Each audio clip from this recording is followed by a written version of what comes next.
Hello friends परिंता बहुत बहुत स्वागत। ये देखो मुझे आसी मंदार फूलर सांपो। मंदार फूल आपंकर स्किन ठू नहीं आपंकर चुट्टी पर्यंत केते सारा बेनिफिट रही है आप जानते।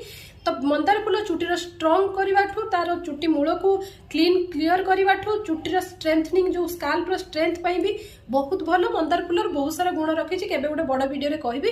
तो मंदार फूलर सांपो मुझे जो बनई आपने देखिए सेटा आपंकर कलर हीन माने कलर ए भी ना मुझे केमिकल सेमती पकेनी कि आपन चुट्टी को जोटा कि खराब करिवो। गोटे थर आप सांपो यूज करंतु। मोर 8-9 वर्षर झील सी यूज करुच्ची किछि भी प्रॉब्लम नाही। आपनकर छोट पिलाठू बड़ लोक पर्यंत समस्ते मंदार फूलर सांपो को यूज करि परिबे। मंदार फूलर सांपो मंदार फूलर तेल निश्चित भाव आपनकर जो डेली रूटीन रे ऐड करंतु। मार्केट तो किछि ना किछि आपन सांपो किणुथुबे ताठू 1000 गुण रे भलो ए सांपो आपन निश्चित यूज करंतु। व्यवहार कर साला परे एई वीडियो रो कमेंट रे आसी निश्चित जणबे केमति लागिला।